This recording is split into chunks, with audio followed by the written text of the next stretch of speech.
right, it's Kevin McCullough. It is AFA Today on AFR Talk. And I was just told about some breaking news, but I can't find it. I was told it was on the Drudge Report, but I'm not seeing it. So when I get more details on it, it has to do with the Benham brothers, the HGTV brothers that were surreptitiously dropped from that lineup. Ironically, when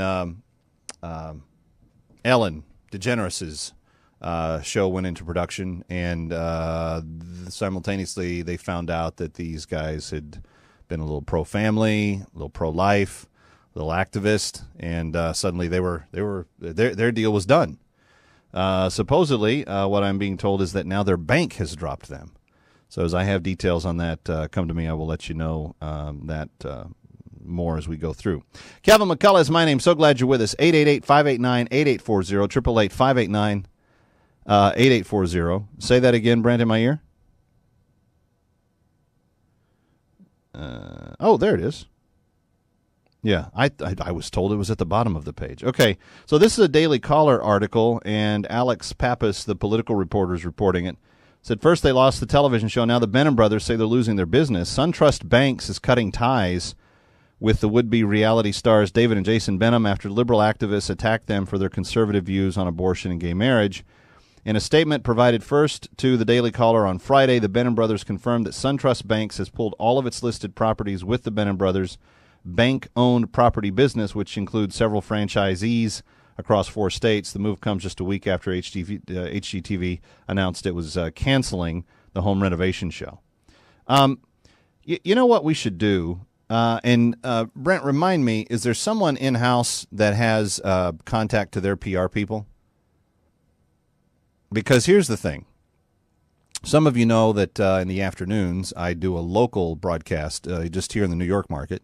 And I actually know of a bank in the New York tri-state that is a faith-owned and operated bank. And if we could in some way help them replace this, SunTrust, whoever they are, maybe we can make a positive connection there. So, Brent, get that information for me. We'll try to help the Benhams off mic a little bit later this afternoon.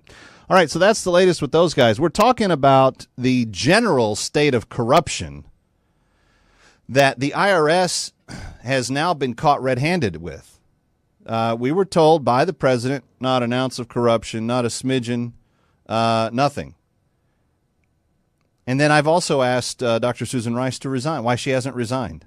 In fact, I've started a new hashtag, why haven't you resigned? Use it all over the place. Get people talking about this.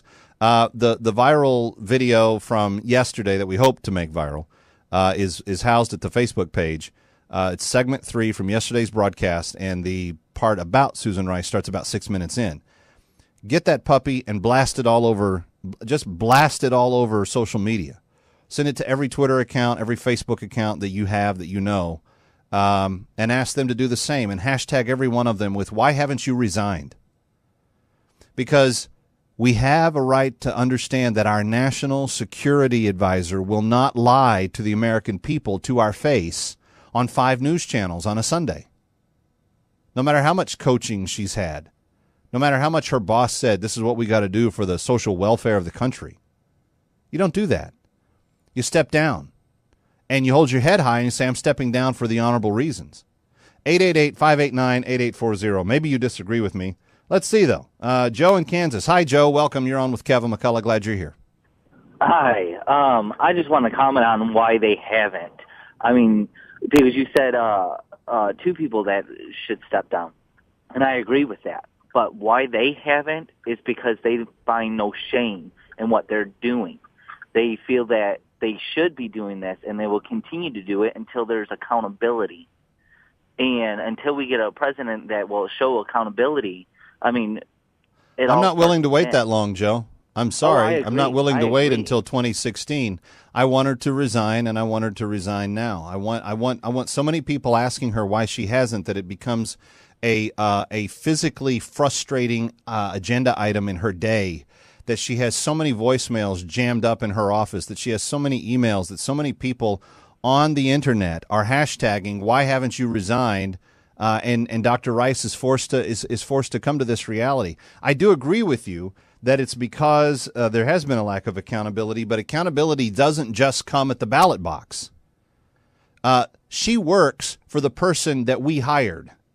Okay, we hired Mr. Obama. He's our errand boy. He's our secretary. He does our work for us so that we can live our lives. That's how this works. He's our employee. He's on the clock.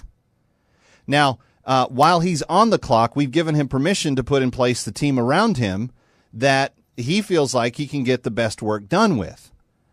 We are resolutely saying we're not satisfied with the performance of the people you've hired in this capacity, specifically Dr. Rice and the National Security Advisor position that she now mans. We weren't satisfied with her performance as the United States ambassador to the United Nations. Didn't do a good job in either place. Seemingly got a promotion after she went and lied to the American people on 5 different news channels. If she's an honorable person, and we always want to give them the ability to do the honorable thing. If she was an honorable person, she would have an answer to the question, why haven't you resigned already? Dr. Rice, do the right thing. We may not agree on a lot of stuff, but if you step up and do the right thing, you'll make a bold statement that may be the most patriotic thing you will have done in your life of public service, and I would encourage you to do it. You may be intimidated by the credentials and the grace and the stellar integrity and character of the lady who preceded you, the other Dr. Rice. But you can take a step in her direction. You don't have to be, a hood rat. You can actually be an honorable person. You don't have to be a Chicago gangster. You don't have to be in bed with all these bad actors. You can step out of that. You can step into honorability, and you can say to the American people, I will. And I'll start by stepping down.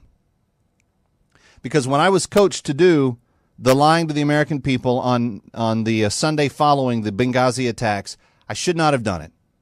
It was a disgrace to my office. It was a disgrace to me personally. It dishonored my nation. It dishonored my government. It dishonored the American people. You could make that decision, Dr. Rice, if you so wished. And while it may not fix a world of wrongs, it would at least be a step in the right direction. But there's pretty compelling evidence that what happened on that day was flat out attempt to deceive and to willfully lie to the American people. And it's just not necessary. You don't have to be that person. 888-589-8840. 888-589-8840. Why haven't you resigned, Dr. Rice? I asked the question in a very pointed way in yesterday's. We've got the video on the Facebook page. Go blast that to your Facebook friends. Go blast it to your Twitter friends. Stick it in an email. Send everybody you know the link to this. We need to help encourage Dr. Rice to resign. We'll be friendly about it. We'll be nice.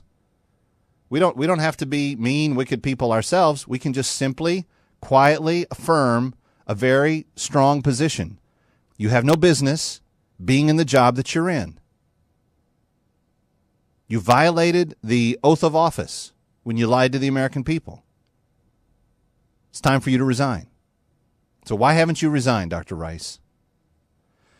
888-589-8840. Let's talk to Clayton in Louisiana. Hello, Clayton. Welcome. You're on with Kevin McCullough. Glad you're here. Thank you, Kevin. Appreciate everything you do. Thank you. I agree with you. She needs to resign. But, it all begins and ends with our socialist president. He needs to resign, too. All he's done is lied to us about everything. We don't even know where he was, what he was doing that night. I know. It's time for him to step down, and I'd appreciate it if you'd push him to step down too. I'm gonna take these things one at a time, and I figure some paper wounds with a little lemon juice at the lower level will begin the irritation process. That's the method to my madness. Oh, well, maybe so. Maybe so. Thanks, Clayton. I appreciate you. 888-589-8840. 888-589-8840. What Clayton was just saying is true, too, because we now have, in black and white, print, in the administration's own words, the IRS going back and forth from Washington to Cincinnati, showing that there was direction from Washington, D.C. In fact, they were coming up with the model, with the template, how to put it in place and how to make it work. And then they were going to send that template out to Cincinnati and say, here's how you do it. Washington admitted we're doing a few of those cases in-house right here in Washington. But we're gonna send you the development platform. 888-589-8840, 888-589-8840. Okay, all my phone lines are full, but I don't have any caller info. So we'll hopefully be able to chat with someone shortly. By the way, just a couple of days left in our opportunity to get the military Bible stick to those that are serving our country overseas. Have you called and done what you need to do yet? The goal is 2,000 Bible sticks. About 1,200 as of 10 o'clock this morning have been provided, so that means we've got another 800 or so to go. Please call. Be as generous as you can. 800-800-2555. 800-800-2555. And if you want to do it online, it's militarybiblestick.com, militarybiblestick.com. Let's go to Bob in Texas. Bob, you're up next with Kevin McCullough. Glad you're here. Thank you. What's your thought? Okay. I want to make two comments. The first one about why Susan Rice hasn't resigned. And I think the question, my answer would be, why should she? She's following the example of our president. And I applaud, Kevin, what you're doing, but I think you're asking for the wrong resignation. It starts at the top. And when we have politicians all over the country and beyond refusing to resign for anything they've been caught doing, they're following somebody's lead. The second thing is on Benghazi, which I've listened to countless talk shows debate. And I think, again, the wrong issue is being discussed, and that has to do with whether it was caused by a video or not. To me, that's irrelevant. Just as irrelevant as why terrorists flew airliners into the Twin Towers in New York City. The issue is they attacked and killed Americans, and even if we couldn't get there to save them, we've done nothing since in the way of retaliation or punishment. That is absolutely true. That is absolutely true. The guy that is thought to be the head dude in Benghazi was doing media interviews just months later, sitting in Benghazi. And you're right, we haven't. And my issue, Bob, please don't misunderstand. I don't care about the video. I care that she lied. I care that was all something covering up something else. My greater passion in that point is you had Americans die unnecessarily, being heroes, and their families have still not had basic questions answered. Their families have still not been told the truth. Their families have been ignored after being promised answers. They have been ignored and shuffled off to the side when found to be politically inconvenient. And that's to me, that's the issue here. That and bringing the punks who did it to justice. Let's go to Gwen. I don't know where Gwen's calling from, but glad you're with us, Gwen. Hi. Hi, I'm calling from Louisiana. I'm calling in regards to you making a comment about being mean and wicked, and for you to refer to the president as Mr. Obama. He's our president. And as an errand boy for us, we hired him. You know, that's very disrespectful, and you're supposed to be a Christian radio show. Gwen, I'm quite sure. Hold on a second. You guys have a wonderful day. Hold on. Gwen, hold on a second. Is it true? Does he work for us? Gwen? Gwen? Hello? Gwen, you Oh, Gwen, why do you do that? I want to think highly of you, lady. I want to give you honor and respect and treatment. I don't want people to think that you're cowardly and you run away when you get on and you get to say whatever you say and then you run away. I don't want people to think that about you. Call back. Come on. Call back. 888-589-8840. Here's the objection. Referring to the president as someone who is our employee or as someone who is our ruler.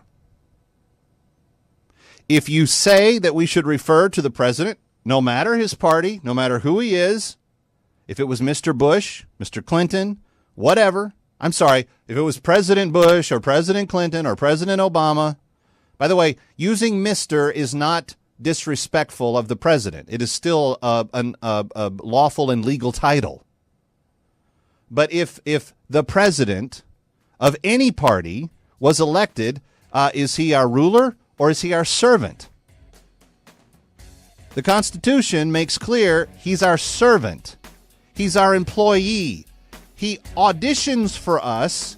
We make a hiring decision, and then the largest board of directors in the history of the known world take a vote. And when we take a vote, that person gets the gig until we say he can't have the gig anymore. So I'm not trying to be disrespectful. He works for us. It is his job to do his job to our satisfaction, or we reserve the right to can him. And right now, he's got a contract, and he's playing out the rest of his contract. And unless we decide to invoke an impeachment proceeding, he's going to serve out the rest of his contract. But Dr. Rice lied to the American people on 5 news channels, and she's his employee. And someone needs to be held accountable for that. Why haven't you resigned, Dr. Rice? Why haven't you resigned? I'm Kevin McCullough. I hope you have a great weekend. Brian Fisher, the Silver Fox and Focal Point, coming your way next on AFR Talk.